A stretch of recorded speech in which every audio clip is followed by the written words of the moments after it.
kami dari kelompok 4 akan menerangkan tentang pengolahan perpustakaan SMK Wira Buana Bogor. Sebelum masuk materi, alangkah baiknya kita saling perkenalkan diri. Nama saya Ahmad Badawi. Nama saya Muhammad Wahyu. Nama saya Muhammad Data. Nama saya Rizky Putra. Nama saya Amal. Ya, langsung aja kita lanjut ke materi ya.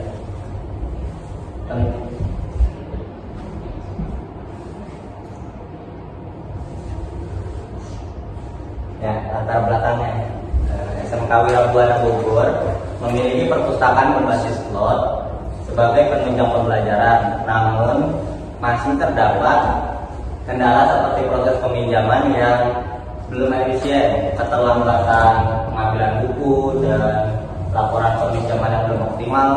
Karena itu dibutuhkan sistem informasi manajemen yang mampu mengintegrasikan data buku, anggota, transaksi secara otomatis dan struktur. Sebelum lebih lanjut, lebih baik kita mengerti tentang apa itu SIM. Apa itu SIM? SIM sebagai suatu sistem berbasis komputer yang menyediakan informasi bagi manajer untuk mendukung operasi, manajemen, dan pengambilan keputusan dalam suatu organisasi. Menurut Gordon B. Davis, sistem informasi manajemen sebagai sistem manusia atau mesin yang terpadu untuk menyediakan informasi guna mendukung operasi, manajemen, dan pengambilan keputusan. Nah, selanjutnya akan diterangkan oleh Dapa tentang dasar-dasar sistem informasi manajemen. Oke, lanjut. Di sini ada dasar-dasar sistem informasi manajemen. Yang pertama ada data, yaitu fakta mentah seperti nama buku, isi surat tentang peminjaman. Yang kedua ada informasi hasil pengolahan data yang menjadi laporan atau notifikasi keterlambatan. Yang kedua ada level dari pengguna informasi.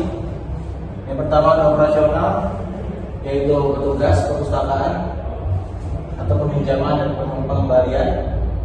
Yang kedua ada manajerial, yaitu kepala perpustakaan, laporan dan rekap. Yang ketiga ada strategis, yaitu kepala sekolah atau evaluasi kebijakan perpustakaan. Lanjut, sini ada teori dan analisis komponen dan kebutuhan. Yang pertama ada komponen SIM, ada hardware, ada software, yaitu ada komputer dan aplikasi. Yang kedua ada data, yaitu buku, anggota, dan transaksi. Yang ketiga ada prosedur atau alur peminjaman. Yang keempat ada manusia, yaitu petugas dan pengguna. Dan yang kelima ada teknologi, QR, cloud, dan notifikasi. Dan lanjut ada analisis kebutuhan sistem. Yang pertama ada fungsional, scan kartu anggota, pencatatan otomatis, dan laporan yang cepat. Dan ada non fungsionalnya, keamanan data, tampilan mudah digunakan, dan akses konten. Lanjut untuk prinsip dan arsitektur. Selanjutnya prinsip dan arsitektur. Yang pertama adalah prinsip pengamalan SIM. Pertama berpusat pada pengguna, user center, pengembangan bertahap evaluasi iteratif. Yang ketiga fokus pada efisiensi dan keamanan. Selanjutnya arsitektur sistem, pengguna, aplikasi web atau mobile, API server, cloud database, layanan notifikasi. Jenis sistem cloud based agar mudah diakses kapan saja dan tersimpan aman. Lalu di sini ada metode dan juga alat teknologi. Untuk metode pengumpulan data yang dilakukan ada wawancara petugas perpustakaan, lalu observasi langsung pada saat proses peminjaman, dan juga analisis data dan sistem lama agar kita bisa mengevaluasi apa yang kurang. Lalu untuk alat-alat yang kita gunakan ada scanner QR atau apa untuk identifikasi cepat, biasanya di dalam scanner ini ada infrarednya. Nah, untuk yang di scan itu Bapak biasanya memiliki pada unik yang berisi informasi pada setiap buku. Lalu yang kedua ada database cloud untuk penyimpanan data, dan yang terakhir ada form digital untuk input dan laporan. Dan di sini ada rancangan sistem informasi manajemen untuk arsitektur sistem berbasis cloud. Sistem informasi perpustakaan ini menggunakan arsitektur cloud agar data dapat diakses kapanpun dan juga dimanapun oleh petugas maupun mahasiswa yang ingin meminjam buku pada SMK Wirabwana. Semua data buku, anggota, dan juga transaksi tersimpan di server cloud dan dapat diakses melalui aplikasi web maupun mobile.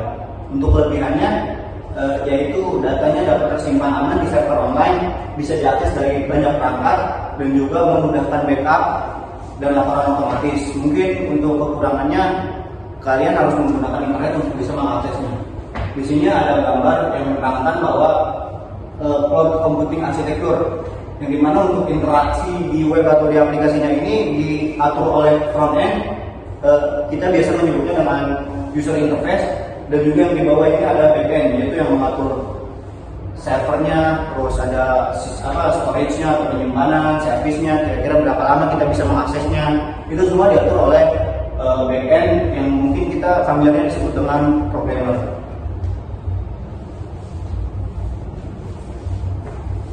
Langkah-langkah model pengambilan data. Model pengambilan data peminjam. Model ini menjelaskan bagaimana sistem mendapatkan data peminjam secara otomatis dan cepat tanpa mengetik ulang. Yang kedua, langkah-langkah model pengambilan data. Pertama, identitas siswa tersimpan di database sekolah. Yang kedua, siswa memindai kartu anggota atau QR code saat meminjam buku. Yang ketiga, sistem otomatis mengambil data siswa dari database. Keempat, petugas memindai barcode buku yang dipinjam. Kelima, data peminjam tersimpan ke database cloud lengkap dengan tanggal pinjam dan data tembok. Terakhir, sistem akan mengirim notifikasi otomatis jika sudah mendapati tanggal pengembalian. Selanjutnya ada skema proses dan keuntungan. Yang pertama, model pengambilan data peminjam. Skema proses yang pertama, scan kartu siswa atau QR-nya, terus ambil data peminjam dari database. Selanjutnya, scan buku, lalu simpan transaksi ke cloud, terus kirim notifikasi ke tembok. Keuntungan dari model ini yang pertama, tidak perlu mengetik ulang data siswa, menghemat waktu dan meminimalkan kesalahan input. Yang ketiga, proses peminjaman bisa dilakukan kurang dari 1 menit. Yang keempat, data real time dan bisa langsung dipantau oleh kepala perpustakaan. Kesimpulannya yaitu dari materi ini, dengan arsitektur cloud dan model pengambilan data otomatis berbasis QR atau database siswa, sistem ini membuat proses peminjaman lebih cepat, akurat, dan efisien, serta mendukung digitalisasi perpustakaan di SMK Wirabwana Bogor.